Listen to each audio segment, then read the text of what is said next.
Cuando tú quieras, María Ángel.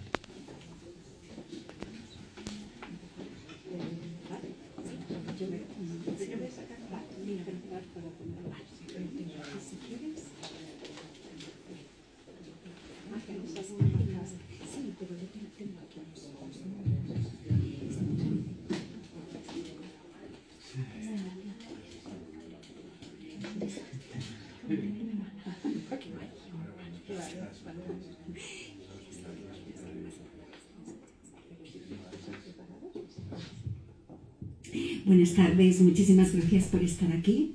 Letras Corsarias, que es siempre un referente para la ciudad, incluso en días con tantas actividades como el día de hoy en Salamanca, porque es una alegría inmensa que esté aquí Luz Pichel, una de las grandes poetas de nuestro país.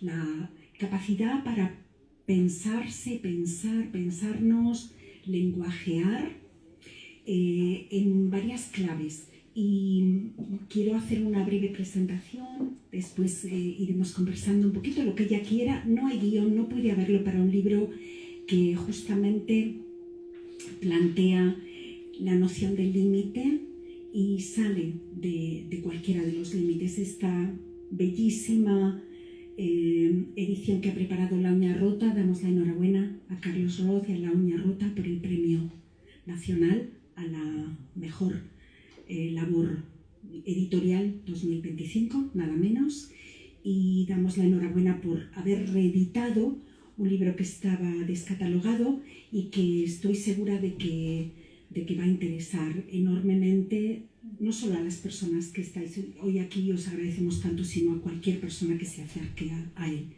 Yo titulé estas breves palabras como pensando en las vocales, que hay vocales agudas que se echan a cantar. Algunas vocales agudas, alén, en lalín, que es el nombre de una pequeñísima aldea de Pontevedra, de donde es la poeta Luz Pichel. Alén quiere decir más allá, y también el más allá. Todas estas agudas vienen porque son necesarias, no las he forzado de ningún modo. ¿Qué significa hablar la lengua de más allá, o mejor aún, de el más allá? Una lengua errónea, una lengua ruin, y sobre esta palabra le vamos a preguntar después a Luz Pichel. Ruin, ese falso amigo con el castellano, que en gallego quiere decir, entre otras acepciones, de mala calidad, una lengua de mala calidad, imperfecta, liminar, es decir, límite de lo correcto.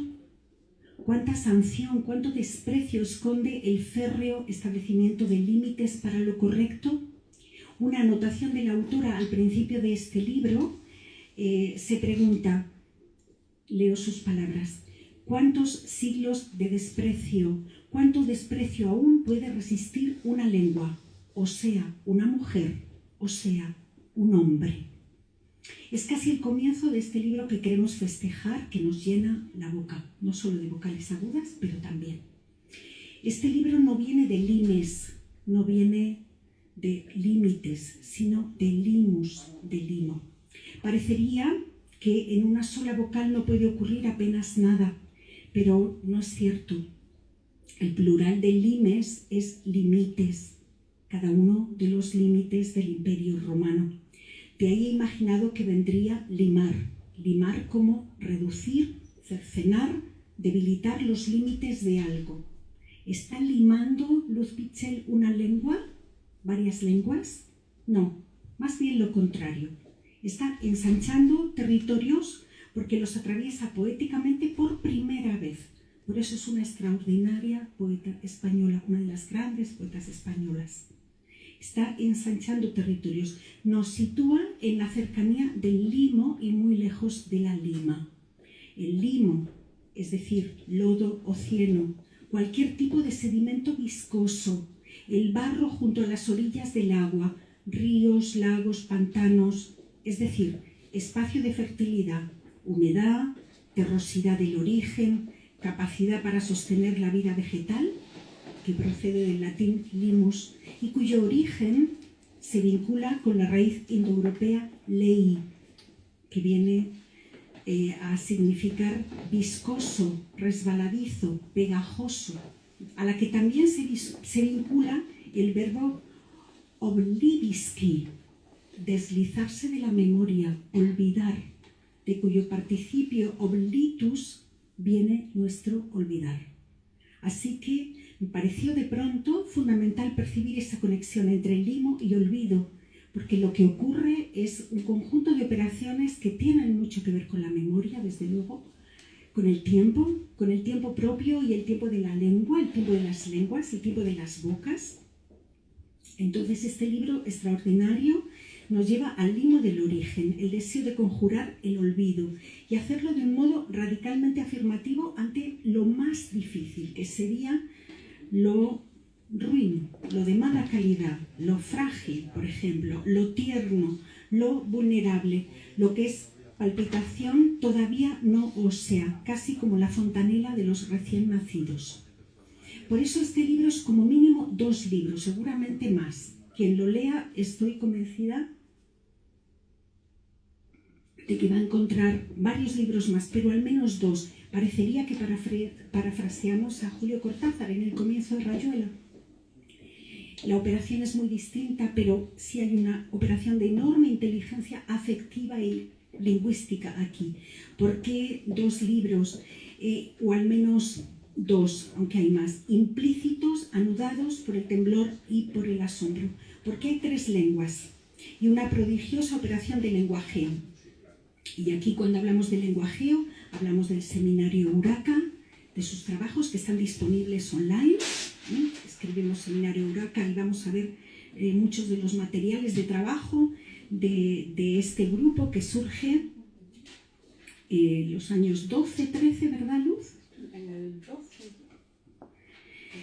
Y donde encontramos a una figura central que es María Salgado, una de las fundadoras, pero encontramos también a una muy joven Ángela Segovia y encontramos a una muy joven en su escritura, Luz Pichel. ¿Y cuáles son las lenguas? El gallego, desde luego, el castellano, el castrapo. ¿Y qué es el castrapo? Esa variante del castellano hablada en Galicia, caracterizada por la abundancia de palabras y expresiones tomadas del gallego, hasta ahí, definición de la lengua gallega, ¿verdad? De la Academia Gallega de la Lengua, pero que en realidad es una lengua ruin, es decir, de mala calidad, es decir, castigada. Esa lengua de quienes tenían como primera lengua materna el gallego y al hablar el castellano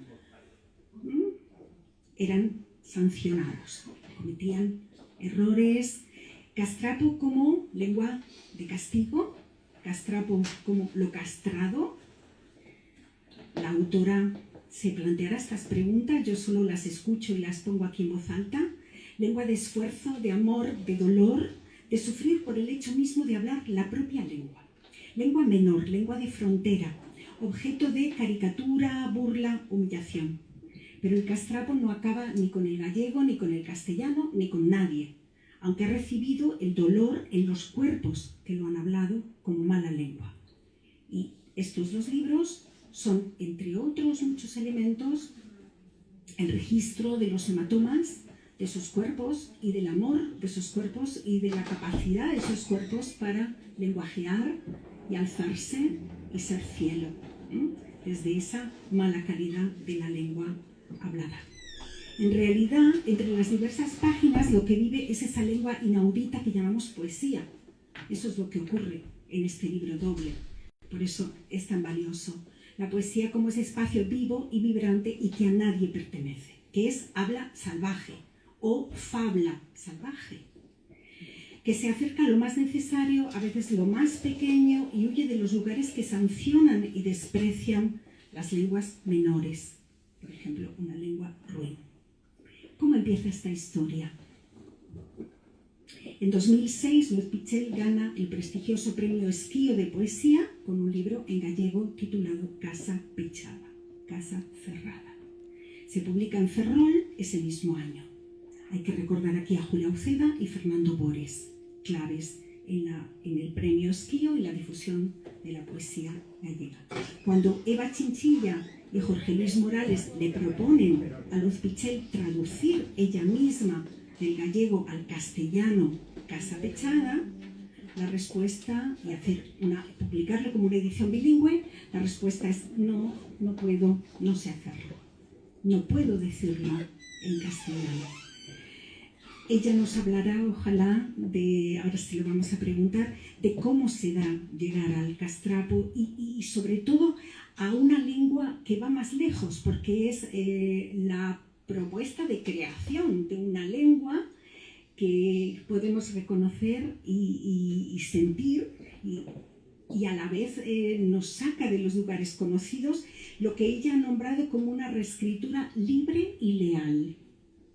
Qué adjetivos tan impresionantes, ¿verdad? Para esta tarea que se produce entre un libro y otro. Así que, ¿qué es este libro? Cativa en su lugar, no sé si lo digo bien con esta GH, lugar. Cativa en su lugar, Casa Pechada. De modo que primero tenemos, y ahora hablamos un poquito de la estructura, de cómo está organizado, vamos a tener en la parte final del libro la propuesta, el libro en gallego, ¿no? Casa Pechada, y después lo que ocurre cuando ese libro en gallego es sentido por su autora en otra lengua, esa lengua menor. ¿Qué había pasado? Que estos dos libros, tal como los tenemos aquí, prácticamente con una única un añadido del que luego hablamos, es publicado en 2013. Hemos hablado de 2006, el premio Casa Pechada, 2013, los dos libros, los que están sumando ese territorio de frontera y esa reescritura libre y leal.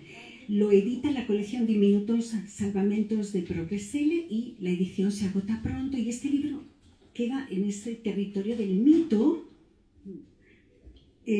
Contaba ya con un texto prodigioso de María Salgado, que vemos aquí presente, notas para un libro refeito. Refeito sería rehecho. Sí.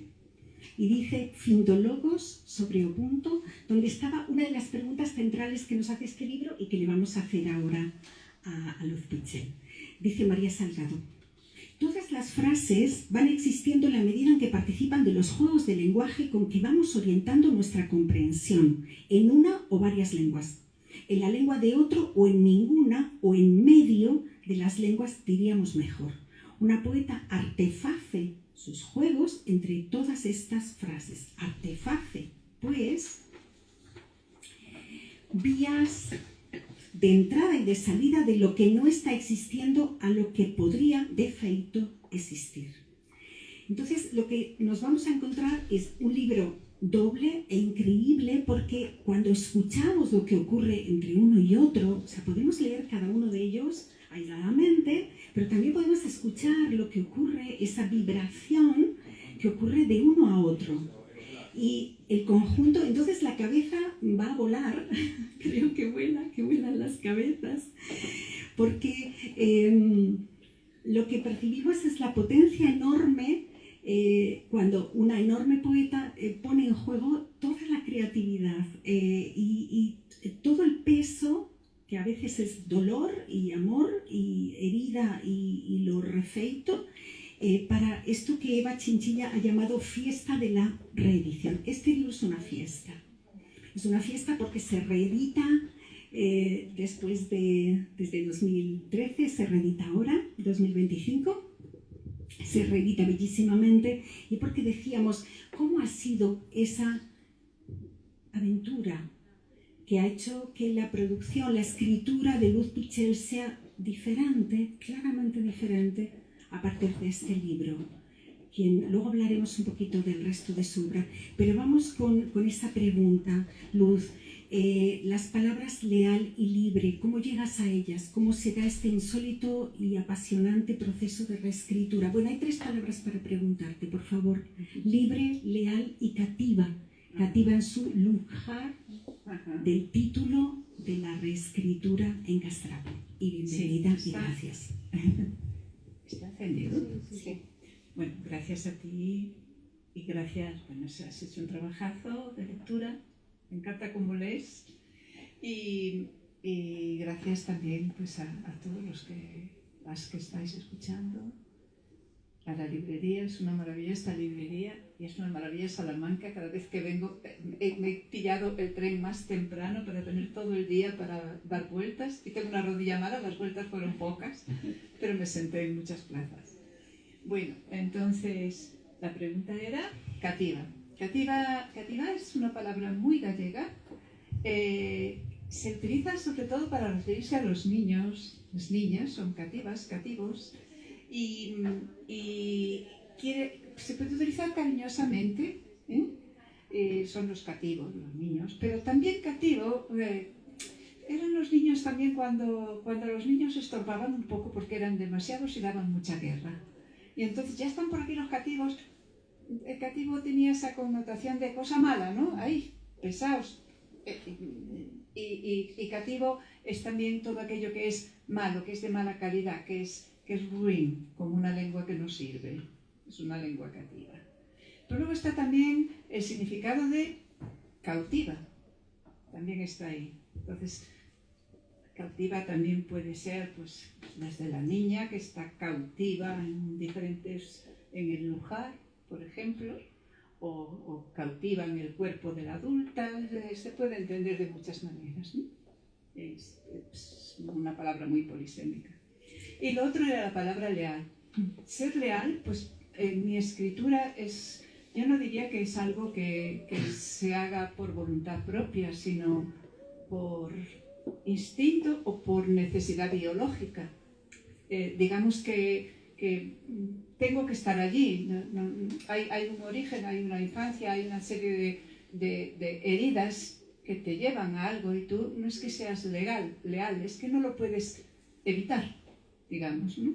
Una vez alguien me dijo que qué tontería esto de estar utilizando aquella lengua cuando yo soy una persona de cultura que hablo bien. Y entonces, bueno, yo ahora vivo en Madrid, y que además vivía en Madrid, no en la aldea, y que me dejara de ir de aldeana. Claro, yo le dije que sí, que yo ahora vivía en la ciudad, además en la capital, que sí, era una chica que había ido a la universidad, una señora que había ido a la universidad, etcétera, etcétera, pero que dentro de mí había una niña y que a lo mejor era la niña la que escribía. Y esa niña había vivido en esa aldea hasta, desde luego, los 12 años, y se vino a Madrid con 23, o sea que había una razón, ¿no? Bueno, pues esa es la lealtad. Y la otra palabra era libre, libre y leal. Claro, es que para mí la escritura es el lugar de la libertad que no he podido tener muchísimo tiempo, es el lugar de la desobediencia, aquí puedo hacer lo que me dé la gana, es el lugar del riesgo. La escritura no se entiende, creo yo, si no es como infracción, como ruptura, hay que poner la lengua en peligro cuando escribimos, ¿no? Y ponernos a nosotras mismas en peligro. Y entonces, pues, a la fuerza hay que estar ahí, ¿no? Es el sentido un poco del riesgo, que a mí me apasiona, o sea, estar haciendo algo que rompa con lo que tengo dentro como muy establecido. Y por ahí. Creo que sentimos en la lectura, sin ninguna duda, de modo muy potente, precisamente eso que vas ingresando en territorios que no se habían recorrido antes, o no habíamos leído al menos. Bueno, es que no fuimos, cuando yo estudiaba en Santiago, éramos procedentes de aldea, el 0,6% de los estudiantes en Santiago. De manera que una de las cosas que yo sí siento desde la conciencia, desde cierta conciencia de lo que hay que hacer, digamos, es que tengo ahí una cierta responsabilidad de conservar de alguna manera o de colaborar en la conservación de un mundo que no hay tanta gente que lo pueda contar. Aquel mundo de la posguerra, de las aldeas en Galicia, de casitas de 40 metros cuadrados, las vaquitas abajo, la gente arriba, no había baño, no había agua corriente, no había luz eléctrica. Luego ya va, ahora sí, ahora va mucha gente de las aldeas a la universidad y tienen baños y tienen casazas, o sea, no, pero ya no tiene nada que ver, claro. Entonces, pues todo ese mundo yo sentía que había que contarlo. Y creo que lo cuento pero creo que no lo cuento. Es decir, creo que lo cuento, pero con una intención un poquito de ir un poquito más allá.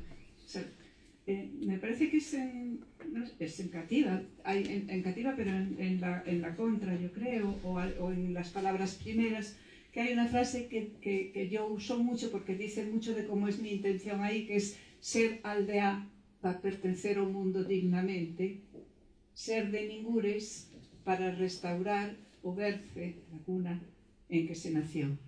Entonces, esa es un poco la idea de este libro, que está escrito a raíz de la muerte de... Bueno, Casa Pechada, mejor dicho, está escrito a raíz de la muerte de mi padre. Entonces sí, todo el mundo simbólico, los objetos en su valor simbólico, etcétera, etcétera, pertenecen a aquel mundo. Pero claro, estoy hablando de la muerte, del dolor, la herida y muchas otras cosas que son...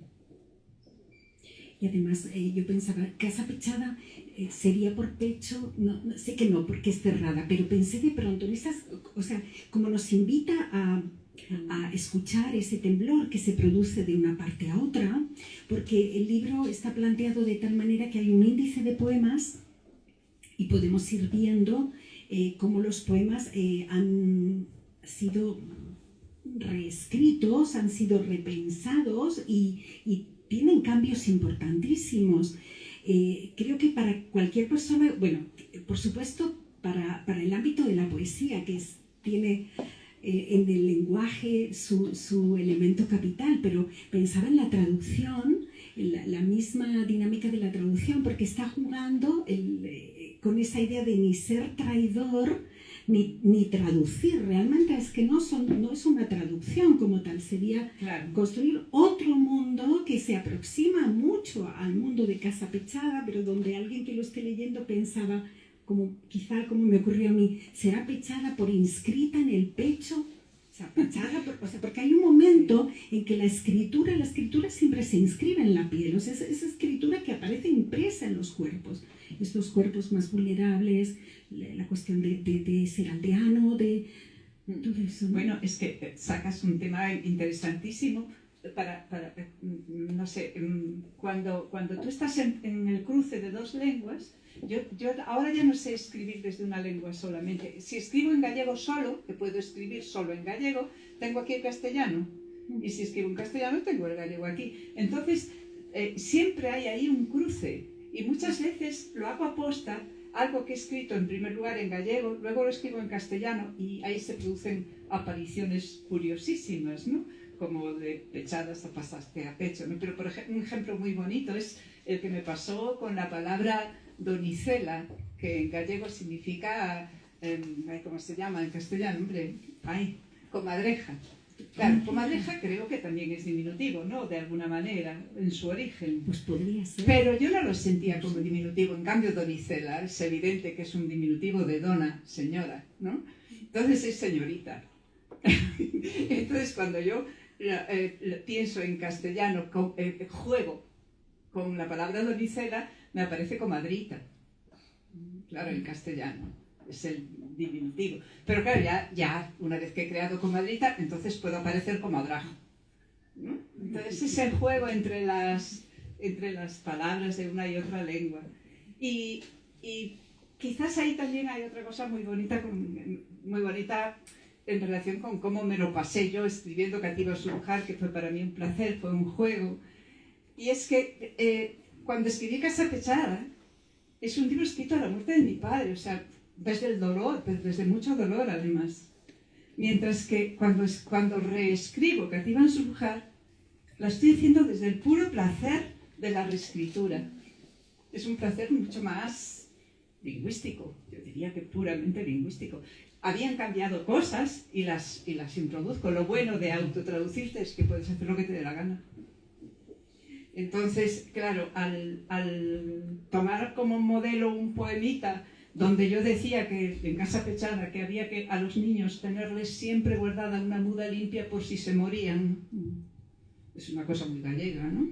Pues resulta que cuando yo ya tengo nietos y voy a escribir Cativa Surujar, los niños no se mueren, ¿no? Entonces el poema dice, los niños no mueren, no hace falta guardarles la ropa limpia.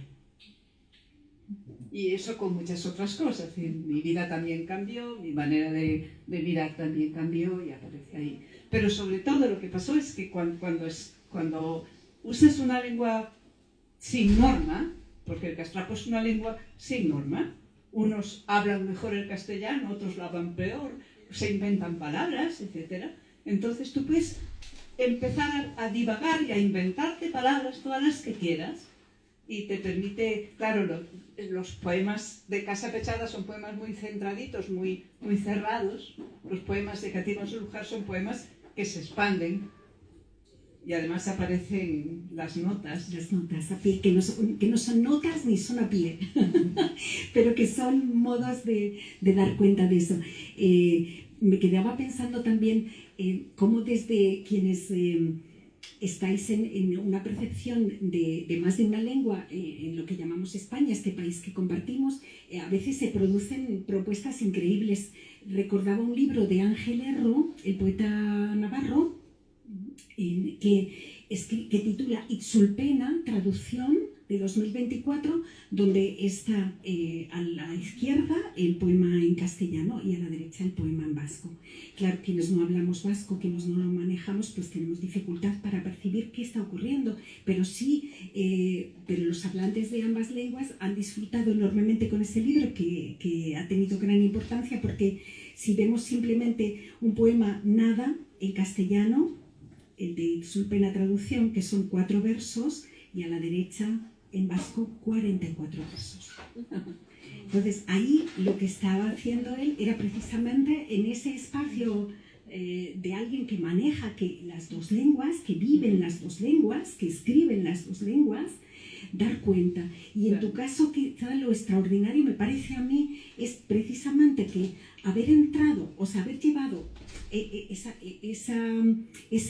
entre de esas dos lenguas porque está también el castellano de tus propias palabras como autora, porque ahí está el castellano utilizado, o español si lo llamamos dependiendo de las preferencias, pero en todo caso lo que va a ocurrir es que tú estás optando por una forma que es no normativizada, castigada, claro, mal hablada, mala lengua, se dirá mala lengua, y mala lengua como un solo término, y muy consciente de eso, de lo que significa ocupar un lugar que sería, no solo es el entre, sino es el entre abajo.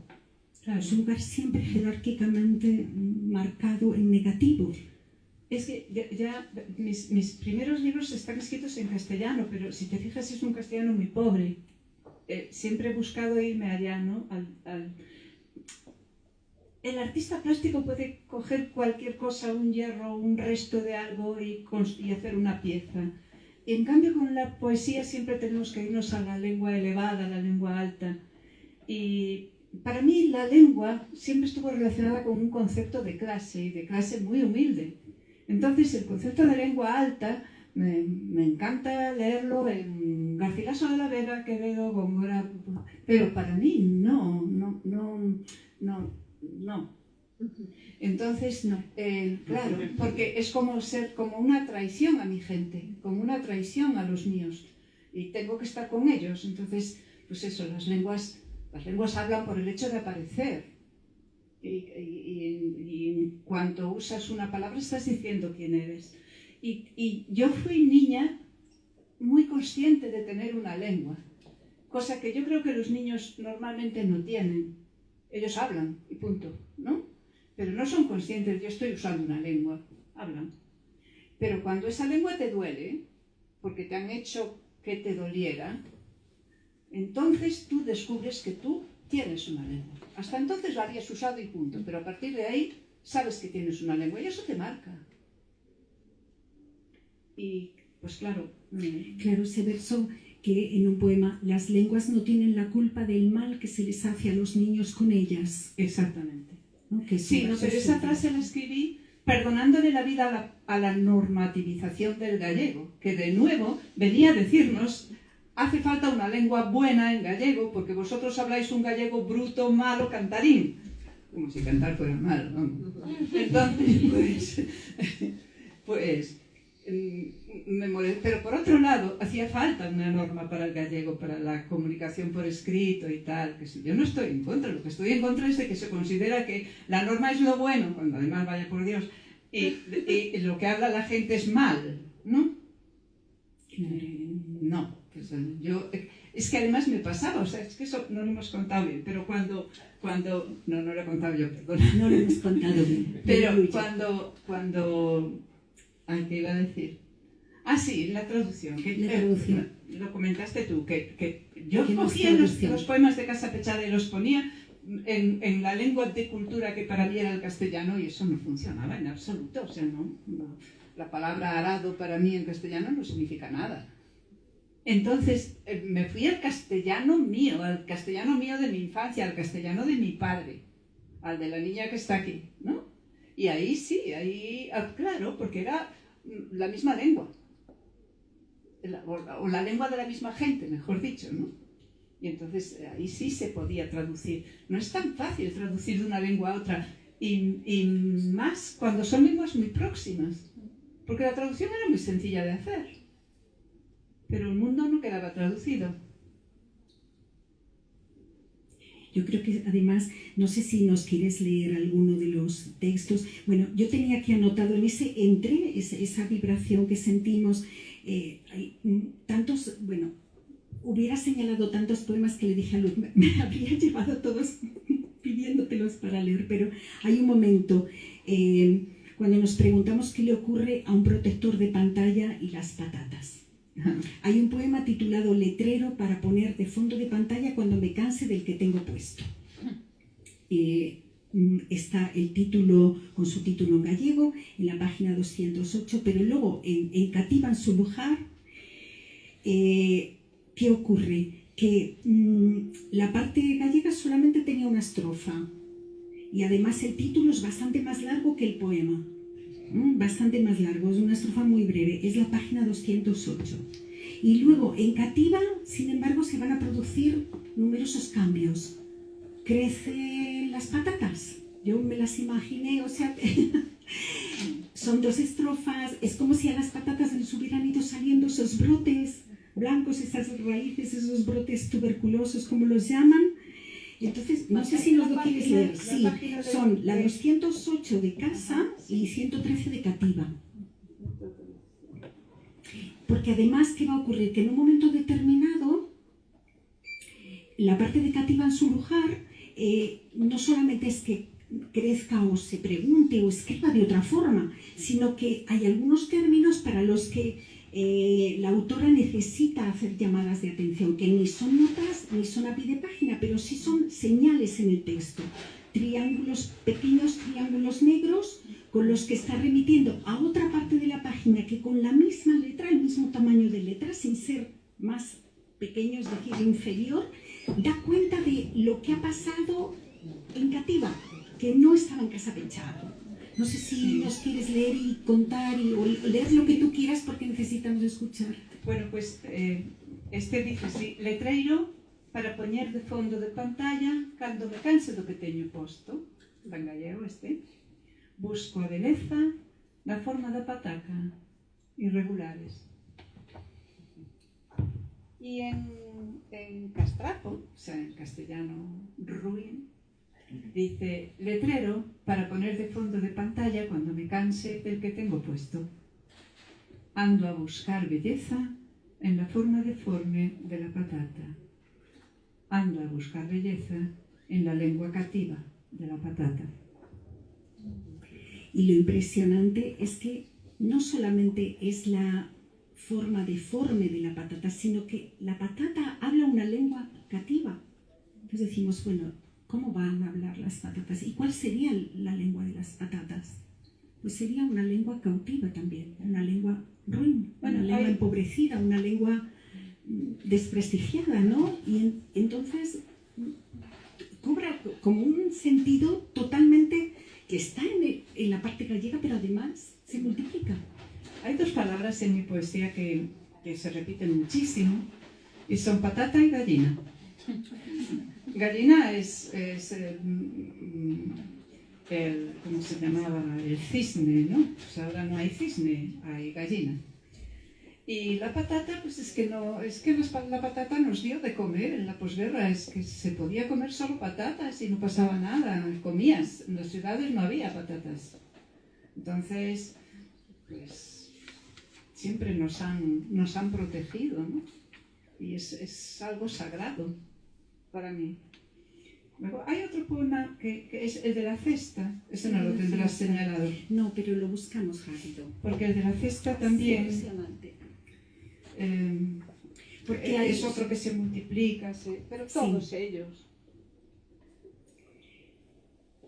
Pero yo creo que ese ejercicio ahora... Es el de letrero para dejar pendiendo de la cesta grande. Sí. Está 151 Es que el otro en creo... casa pechada y Sí. 33 en cativa. Mira, pues lo vamos a leer en cativa porque creo que lo recuerdo de memoria. En gallego. En gallego decía... O te lo busco yo en una de las... Te lo busco yo en, No hace en casa falta. pechada. No, no te preocupes, mira. Vale. 33... Ay, que torpe buscando página. Aquí está. Letreiro, en gallego era letreiro para deixar pendendo da cesta grande. Dentro da cesta arrólanse os amantes apertadiños. Y en castellano dice letrero para dejar pendiendo de la cesta grande. Dentro de la cesta se acunan los amantes apretaditos. Letrero 2, para pendurar de la cesta grande. Dentro de la cesta dobléjase la amante a pedacitos. Y este literal, para que no pendure. Dentro de la cesta, devórate la mantis, en anaquitos. Y anaquitos lleva una glosa y dice, fue fragmento primero, eso. Después bocado inútil. Antes y después, anacoluto, anacoreta, human versus anaconda. O sea, que lleguemos a Human versus Anaconda cuando hemos estado partiendo de ese letrero y sintamos que hemos viajado de un modo que es sorprendente y a la vez necesario, porque no sería la arbitrariedad, ¿no? Es más como esa contigüidad, hay como una contigüidad, hay como que están al lado y entonces se van produciendo los saltos y terminamos en la anaconda, porque ese amor de la cesta es peligrosísimo, eso que aparece ahí, esa pareja dobladita y ella en pedacitos, produce terror. Sí, un poquito salvajes sí eres. Un poquito salvajes, sí. No sé si nos quieres leer. Yo tenía aquí también el letrero para poner en la piedra del Padre, si nos lo quieres leer, que está en la 49 de Cativa, porque aparece Alén. Y la glosa es de Alén, esa palabra tan importante para luz, esa aguda que se echa a cantar. Es la 49 de Cativa. Sí. Letrero para poner en la piedra del Padre. Vete al Alén. No se te haga de noche oscura. Cuando te eche de menos, duermo en la tierra. Y la glosa dice, Alén, el sitio, el lugar, aldea cativa y rural que compone parroquia con otras. No siempre se rememora el lugar que una gente, sea persona o sea personaje, ocupa en un mundo. Y bueno sería o fuese el tal conocimiento para haber de poner la cabeza en el cuello o agarrarla en bracitos. Es lugar el que endominia una lengua y endemonia a la otra. La positio de un libro en la serie ¿cuánto importa? ¿A quién? ¿Quién lujariza un libro? ¿Según cuál instrucción? Acontece también que el ordenante o juez no siempre se posiciona en el lugar de la cosa o del don o la dona. Y eso es como un roto en una rede. Fáltale anudamiento. Por último y finalmente, son lugar común y de derecho esos 2 metros de tierra bien pisada con zueco para luego. Que no es mucho pedir, dice María. El Alén, el después. así va, bueno, vamos sintiendo ese asombro. El asombro quizá es uno de los elementos clave, me parece, para quien lo lea, que se acerque por primera vez, porque se da eso completamente nuevo, pero que a lo que podemos acercarnos, es decir, que no es ininteligible ni mucho menos, sino que nos puede conmover. Léenos lo que tú quieras, te escuchamos. Luego yo quiero comentar simplemente un par de cositas, pero... Bueno, voy a leer este, mira, El nombre de las cosas. Este era un poema muy breve en gallego y en castellano se expandió y lleva la glosa a la palabra vincas, que es una florcita que anda por ahí, y que explica muy bien lo de las lenguas, creo. Dice, más sentidito, más lluvia, más música, color, sol, son, conocimiento, para poder decir, este es el estornino, este el marzal, aquí dase bien la vinca diformis. Rastrillo de palo, rastrillo de hierro, horquillas del mundo, palas de toda casta, palos de cada casa, palo de palo, pala del pan, palo del lomo y de las piernas, palo de lumbre, guadaño, guadaña, azada y azadón, caldero, trasno del lavadero en el mes de enero, caldera y calderín, y calderilla. Vinca per vinca, ¿por qué solo tienen nombre en esta aldea los trastos de apenar? El rey del sacho escapó con el nombre de las cosas bonitas. Dos vincas se conocen, diformis y mayor. Las dos son forma, flor, trazo, palito y curvatura. Las dos tienen raíz y colorean con el riego y con la luz. Traman en los tapices con maravillas, pasifloras, lengua de vaca, diente de can y pensamientos. Aseméjanse como de un solo palo, pero la vinca mayor está más consentida y medra más. Cultivas en jardines con categoría, clase mejor. En el lugar solo se habla la vinca diformis, también llamada minor, una planta vulgaris, como de Carballeira. Solo quería señalar una cuestión que creo que puede dar la medida de la importancia de este libro. Antes de llegar a Casa Pechada Cativa en su lugar, El pájaro mudo es el primer libro de Luz Pichel, Premio Ciudad de la Santa Cruz de La Palma, escrito en castellano, en español y reeditado en 2020 por Genealogías. Y era un pájaro mudo, no lo es quien habla, pero sí el pájaro. Es un libro atravesado por un gran dolor. Su segundo libro, La marca de los potros, fue Premio Hispanoamericano de Poesía Juan Ramón Jiménez, también en castellano. Después, en la Universidad Popular José Hierro, ese mismo año 2004, El pájaro mudo y otros poemas. Pero Casa Pechada produce un gran cambio y sobre todo esa invitación, ¿verdad?, para la reescritura, y a partir de ahí se han sucedido títulos clave que sentimos que son clave, Alén Alén, Cococou, libros con los que Luz Pichel ha ido indagando en este territorio tan especial de esta lengua rota, menor, ruin, y sin embargo capaz de una expresividad tan enorme. Solo aquí, para terminar por mi parte, y que la escuchemos todo lo que ella necesite, desee, por favor, porque es una alegría. La verdad es que es un libro que yo siempre digo que no sé muy bien si el libro me regaló una lengua o la lengua me regaló un libro. Y a partir de ahí, digamos que se me abrió, encontré un camino muy claro sobre lo que yo quería hacer. No es que se vaya a reproducir de nuevo el castrapo en otros libros, pero, pues por ejemplo, Cococou está escrito en un gallego muy rural, muy auténtico, tratando de reproducir el habla de la aldea, muy hablado, muy oral, antinormativo totalmente. Y tiene una traducción por Ángela Segovia preciosa, que lo que hizo Ángela fue meterse en el mundo de la aldea de su abuela, del mundo de su abuela, y cómo sería aquel castellano rural. Y claro, ha hecho un ejercicio de trasvase de mundo rural a mundo rural, Y eso ya es otra historia, ¿no?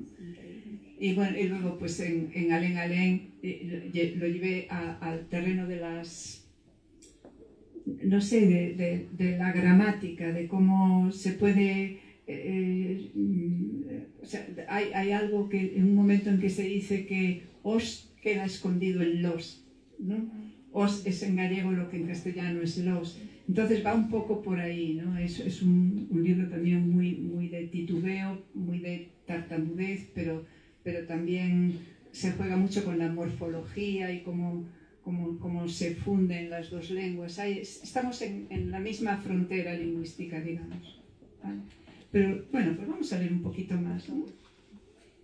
A ver qué leo.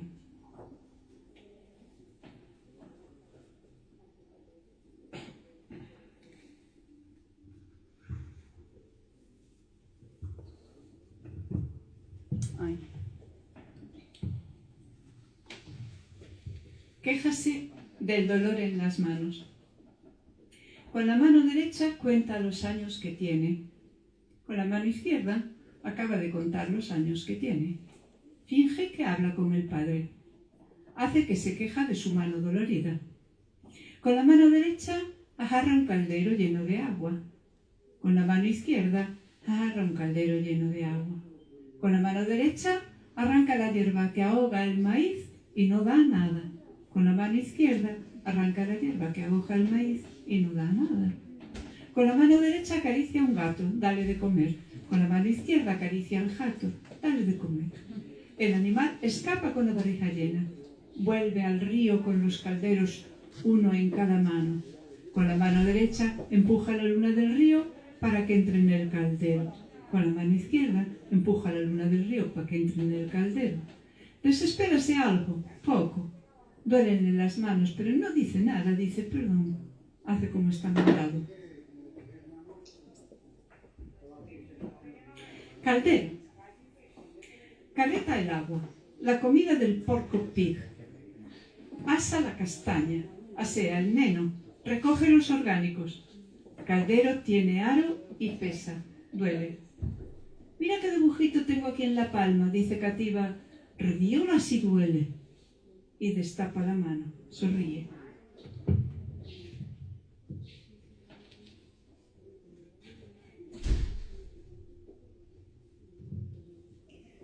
No me llamo Luciérnaga. Luciérnaga, vagalume, luciérnaga, vagalume, luciérnaga, vagalume, vagalume, vagalume, vagalume y adiós. Llamáronme Luciérnaga y yo quedé pensando: ciénaga, candela, lucifierro, candil, luz de carburo, fuego del infierno. En de jamás voy a ser un vagalume. A los vagalumes arrancanles los niños la cabeza, los mismos que dan de comer al sapo y clavan la hierba en el culo del gran saltón. Precísase cabeza, meterla en los zarzales al rebuscar de aquello que se pierde y crece y tiene cara, y atender al murmurio de los nombres que van y vienen saliendo de los ríos con teas. Arrastran para su fondo a los que andan perdidos en los linderos, viendo bajar el agua que de allá arriba cae. Rebuscar. Ir al rebusco es adelarse al otro día de la fiesta, con la luz, buscar lo que no se apercibe, eso que no se cita en la tremolina. No se repara en ello en la confusión. Ocúltale la hoja del carballo o el polvo que levanta el zapato en la danza. Perdíase y es perla, o es billete escrito en una esquina, un ademán de movimiento, o pañuelo con dos iniciales y un nudo a favor de la memoria. Todo para la caja de los inventarios. Bueno, no sé. Letrero para poner. Esto de los letreros es que, a ver, mi padre había fallecido, yo me iba a llevar a mi madre a Madrid, entonces quería dejar aquello bonito, que mi madre tuviera claro que allí se iba a volver, que aquello se iba a cuidar. Y había mucho desorden en aquella casa, mi padre veía muy mal y trabajaba todo el día, tenía 98 años cuando falleció, pero estaba cortando leña. Entonces, a mí me encontraba objetos que él había hecho, cosas, y las colgaba en un cobertizo de piedra muy bonito que hay allí, y empecé a ver aquello como museo, ¿no? Y entonces colgaba las cosas y les ponía letreros mentalmente. Letrero para poner. Dice, ¿dónde le va la madre a la que quedó en el camino y no tiene quien? Marchó en un barco.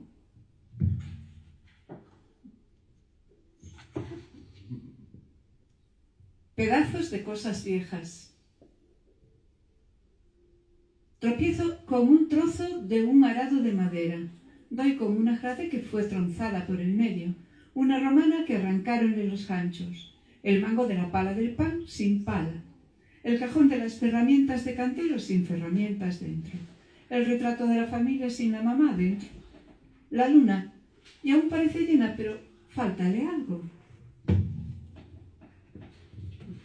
Y lleva una nota para grade, que es una especie de, no sé cómo se llama en castellano, la grade. Se utiliza para deshacer terrones después de arar. Pero es que si no sois de campo. Todo lo acomoda con los dientes. Deshace los grumos y allana la diferencia en tierras ladrantías. Eso es grade. Yo también vos tengo dientes, mira, dijo Cativa, y dentelló jarbosa la patata cruda.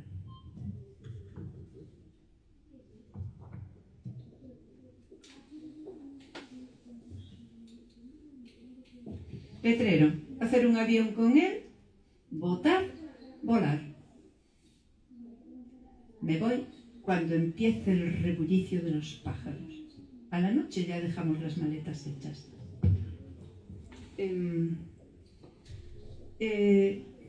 Los niños en aquella aldea, sobre todo los adolescentes, los jóvenes, estaban deseando marchar.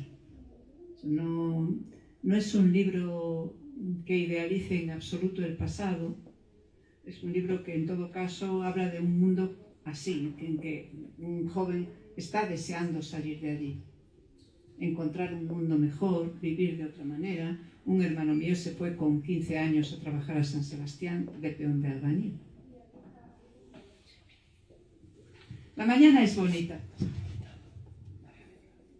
La mañana, despacio, abre los ojos.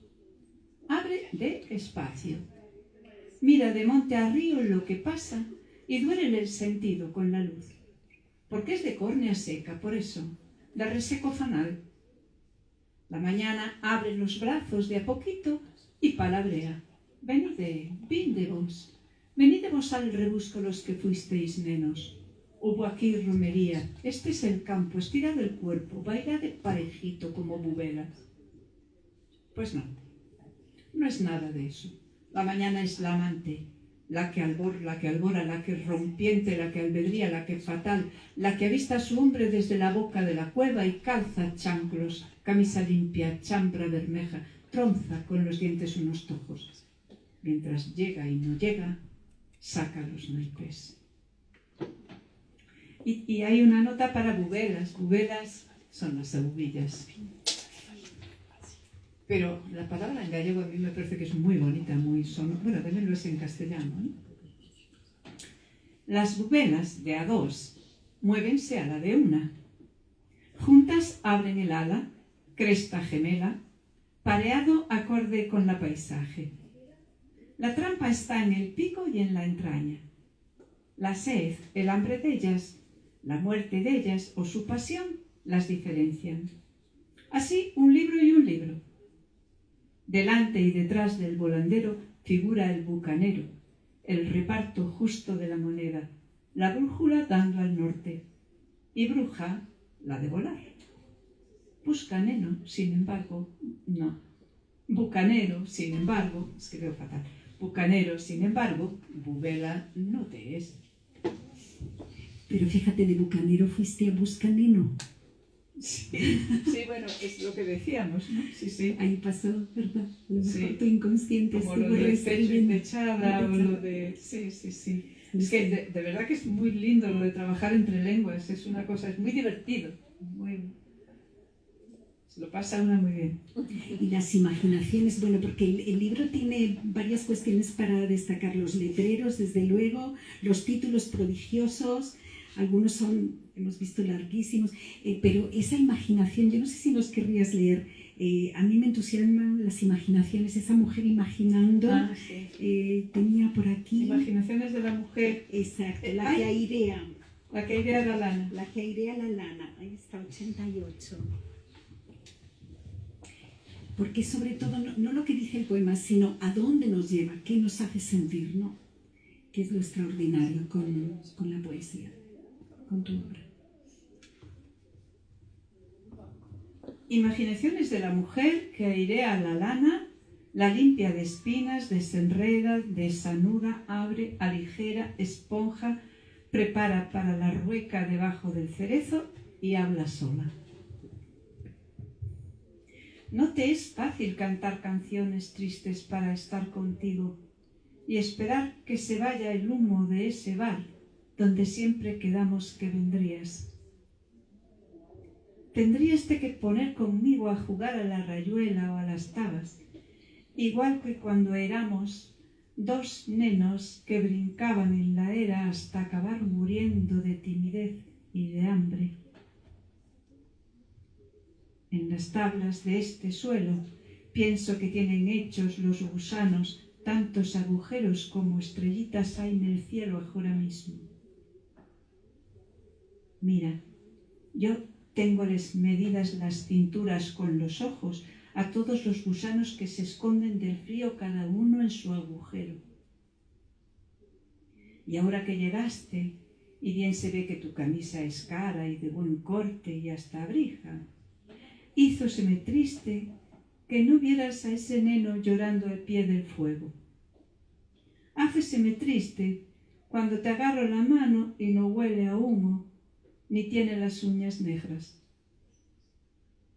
Te diste cuenta pronto de que en el piso vence colillas de hace una semana más o menos. Esta sigue siendo una taberna de mala muerte.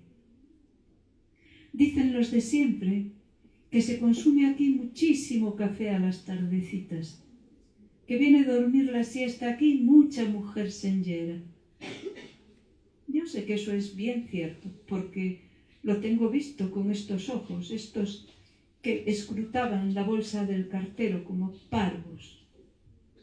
Por eso me puse triste, triste, triste al cruzar esa puerta y verte.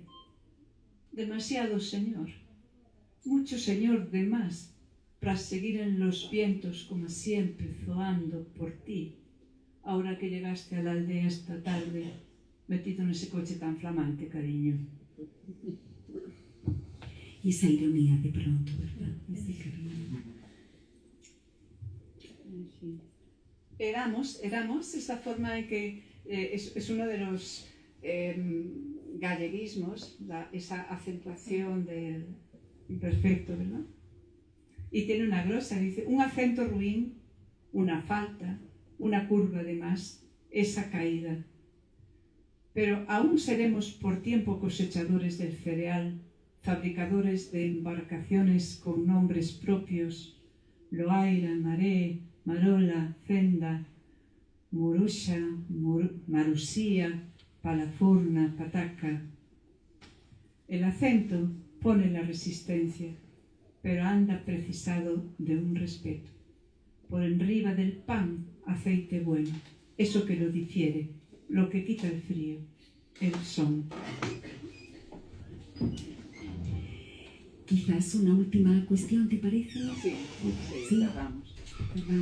Pero terminamos con tu lectura, sí, con algún poema final. Una última cuestión, solamente la de unas palabras de María Salgado, que dice que lo que les impresionó a ella y a Ángela Segovia fue sentir que formabas parte de su misma generación, ellas te consideran parte de su misma generación, y que eso tenía que ver con la convicción de que un gran autor es quien acompaña su destino hasta hacer ese destino, ¿no? ahora que todas estas lenguas están en lo que en esa parte de tu cabeza cuando tienes el castellano, el gallego, el castrapo, ¿cómo piensas lo que vendrá? Esos libros que estarán por hacerse, ¿qué será? Esa indagación tuya tan potente que tanto nos asombra siempre. No sé, ahora estoy en una serie de poemas que no sé muy bien si son poemas o son relatos. Estoy en el entre géneros ahí y no sé por dónde, probablemente estén algunos en castellano, otros en gallego, y probablemente sean el fruto, pero no explícito, ¿no? Que no se vea tanto, pero sí sean el resultado de andar trasvasando previamente. O sea que quizás el trabajo de creación, de elaboración de esos poemas venga más de ahí, de un ejercicio de traducción que luego no aparece. Es importante en este libro, es un artículo muy bueno, independientemente de que hable de mi libro, pero es el de María Salgado, el Findólogos, no es el Findólogos, ¿no? ¿O sí? Sí. Es Findólogos, sí. Findólogos, sí. Es como artículo de crítica, a mí me parece que es buenísimo.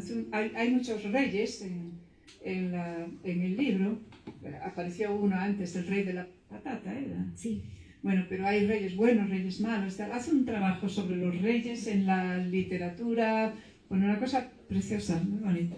Y señala esa condición fuertemente política que tiene la lengua, es decir, que es muy consciente de qué significa hablar desde ese lugar, este lugar, ¿no? Sí. Ocupar eso que no puede ocuparse y que estaba desasistido, ¿no? Sí, bueno, yo creo que en Galicia hubo como dos recepciones muy diferentes, ¿no? Desde gente que lo leyó con satisfacción y me consta y me lo dijeron, hasta gente que abiertamente me dice no lo pienso leer. Amigos. Eso fue duro, porque, bueno, y la primera vez que yo recité en Santiago poemas de este libro yo temblaba. Pero temblaba. Estaba Maite Dono por allí, y yo, esta amiga mía, no hacía más que mirarla, ¿no? y encontrar fuerza en la sonrisa de ella, que además tiene una cara muy sonriente. Y por ahí va. Y al principio, con los 2 o 3 primeros poemas hubo sonrisitas, porque el castrapo, esta forma de hablar, se utiliza como lengua de humor malo. Y además en programas de televisión, en La Gallega, etcétera, se hace mucho, ¿sabes? Hay por ahí 2 tipos que encima hacen humor vestidos de mujeres y utilizan esta lengua en son de burla, ¿no? Entonces pensaron que iba por ahí la cosa, porque tampoco se fueran callando y al final muy bien. Pero fue duro, sí. Porque además es también un espacio feminista, ¿no? Está una Sí, genealogía empobrecida, una genealogía que no ha tenido voz, ¿no? Claro. No sé si alguien quiere decirle algo a Luz antes de que le pidamos que cierre con el poema que ella quiera, como ella quiera. Aparte de darle las gracias una y otra vez en todas las lenguas que cada quien conozca y las que invente, darte las gracias en todas esas lenguas y más. Porque cuando leemos el libro hay un momento de pensar, ¿escribirá así porque estánse en su casa los poemas? ¿Estánse en su casa los poemas? No entendiendo. Hay unos versos de César Vallejo donde está ese estánse en su casa. Y pensé, ¿será que esos poemas son tan felices? O sea, felices, son hallazgos tan increíbles porque estánse en su casa. Puede ser. Puede ser. La que fui feliz fui yo. Yo me divertí muchísimo escribiendo este libro. Mucho, me lo pasé muy bien.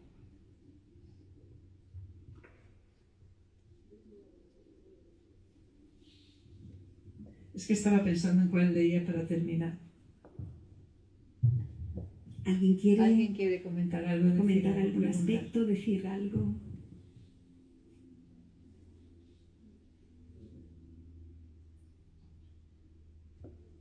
Nos has dejado ahí. Pues lo dejamos ahí y puede haber uno, ¿no?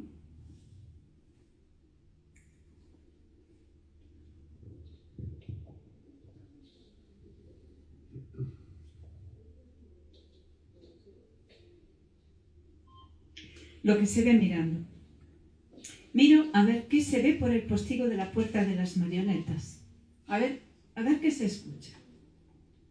Y vense las nueces en el nojal, la hierba en el prado, la tapa del pozo negro a ras del suelo, la risa que no para de Cativa, una planta silvestre, Cativa toda sucia, una maravilla la raíz en las aguas negras, la risa retornada de Cativa, Cativa requemada del sol, una maravilla de color naranja a la vera del pozo negro, la risa, un laurel pequeñito entre las piedras, Cativa, una maga escapada de la guadaña, buena para dormir, la risa de Cativa, Cativa sobre la tapa del pozo negro, un caballo al galope por el cielo adelante camino del fin de la tierra, Cativa toda sucia requemada del sol, la risa suya, Cativa, que mátase con la risa mirando brincar una gallina descabezada. Paréceme que todo queda ya puesto en su sitio. Ya me puedo marchar. No queremos que te marches.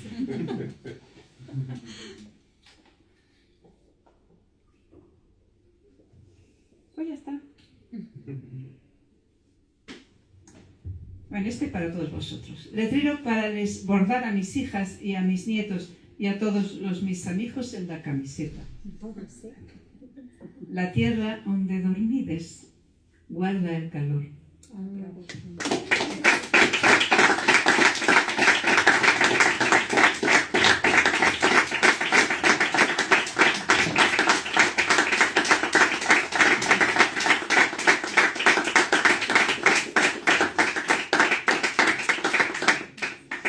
Muchísimas gracias.